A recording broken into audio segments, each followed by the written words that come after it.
I actually wanted to take a few minutes just to talk about a campaign that I got involved with Bob and Muggs somewhere between 1984 and 1985. I can't exactly remember what, but you'll hear the themes that you're hearing from everyone else already.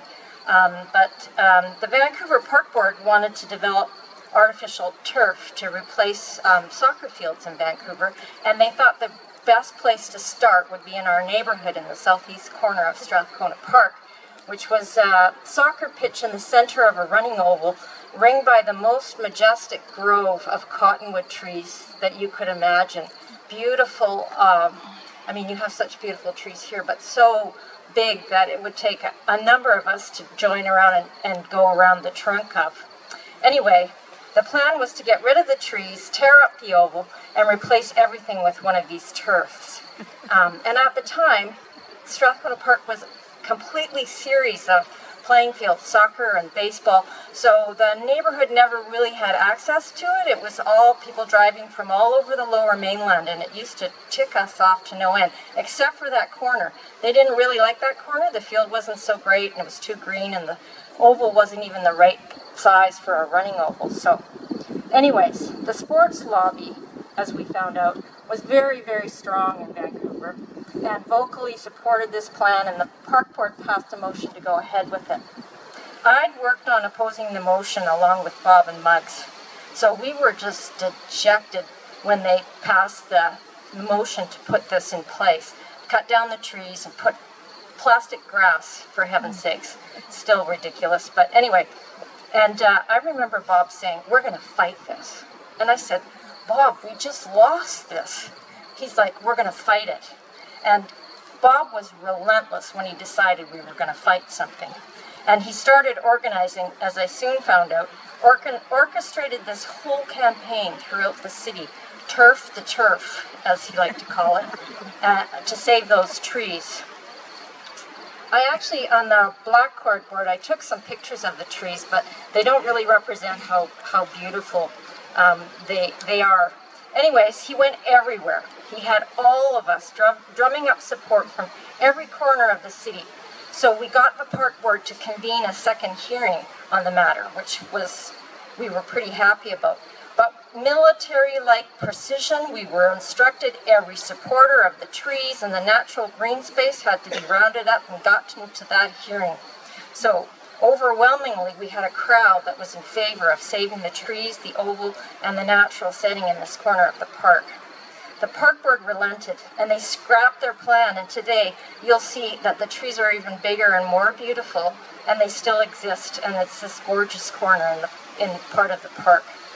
And that all happened because Bob said, he was so tenacious, and he said, "We're going to get everyone on board with this plan and have a good time in the process." And that was just one of so many things. Like, when I think of all the things, and he always dragged us along, whether we wanted to be dragged or not, but he did so many things in our community, in our neighborhood.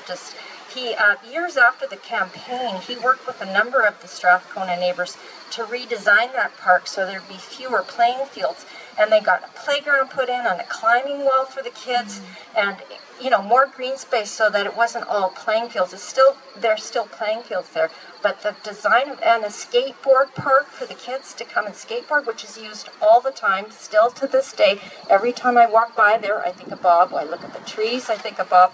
And none of that would have happened if he hadn't, said, "We're going to do this and we're going to get it done." So I enjoy those trees. I think of Bob, and I'm so grateful that they're still there, and that he dragged us all along with that to do that too. Okay, I'm going to call on Susan Kurbis to talk about Bob's involvement with the Environmental Youth Alliance.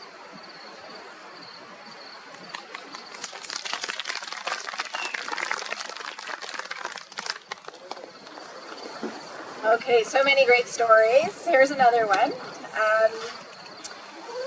So I worked with Bob for over a decade. Is that okay? Can people hear me? A little closer.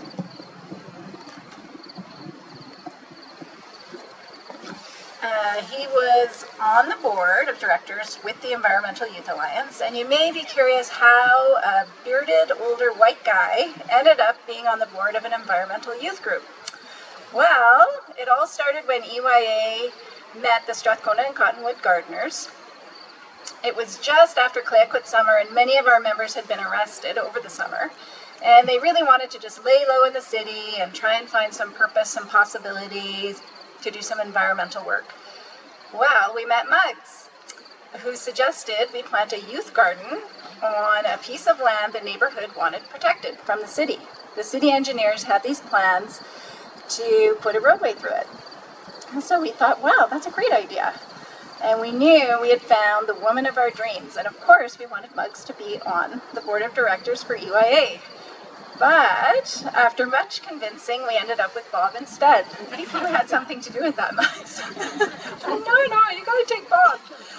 So at first, to be honest, we were a little bit skeptical. His words to me were, I really know you want Muggs, but I'm okay with being your second choice.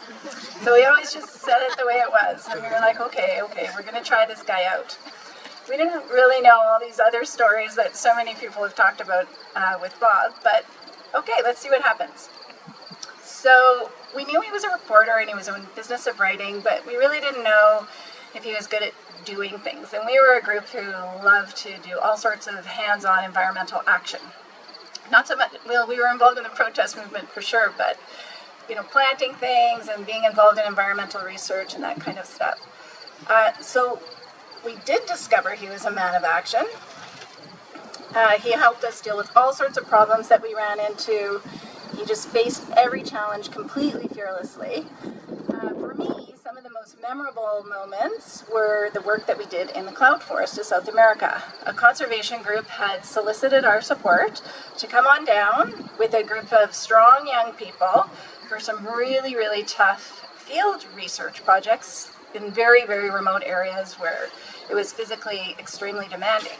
So we decided we were going to go with a team, and we asked Bob if he would like to come with us. And he said, he didn't stop for a beat. He's like, yeah, sure, I'll come. We're like, oh, really? He's going to come. Okay, let's see what happens.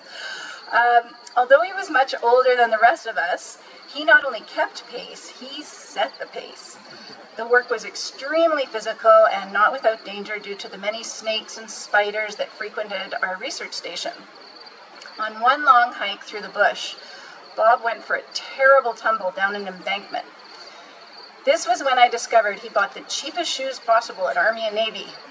When I explained to him how proper boots could save his life in the steep Andean terrain, not only from snake bites, but also from falling, he relented, and I was able to buy him a pair of proper boots on our next resupply. It wasn't long, though, before he had given them away. Which, probably makes sense to a lot of people who know him well. He just said, Susan, they needed them more than I did. I just had to give them away. And I was just like, oh my goodness, I'm never going to be able to get you another pair in the middle of the rainforest. Anyways, he was so generous. Very, very generous person. The mission in the rainforest went on and on. He helped us collect and identify bats to ensure their protection. Then came the worms and a multitude of other creepy crawlies that needed to be identified and protected. Eventually, we got into collecting seeds and regenerating deforested areas. We built a native plant nursery, a bird platform to identify and protect birds. And finally, we got tangled up with the locals to ensure some sort of economy could coexist with the protected areas we started.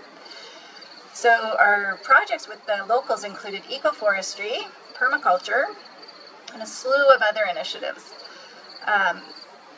One day, Bob put up a calendar in his research station quarters and started to cross the days off one by one as to when we were going home. We were going back and forth over a number of years. But for this particular one, we were there for quite a long period of time, and he was just crossing these days out one by one. When I asked him why, he said, Muggs. He was totally homesick for Muggs. And I know we've all talked about how important Muggs is in his life, but that really struck me. I'm like, wow. Sure enough, somehow he convinced Muggs to come down on the next mission. I don't know. So she came down, she's like, oh God, God, now I have to go to the rainforest with Bob because he misses me so much. Okay, so now she comes. So she joined us in the rainforest, and just like Bob, she kept pace and set the pace for everybody, all those great things that we did down there. It was an amazing experience. So the story started with Mugs, and it's going to end with Mugs. Thank you, Mugs, for making Bob's last years full of love and all the support you gave him. I'm full of gratitude for what you have done for him. You were his rock and the love of his life, and we are so grateful for you making him so happy.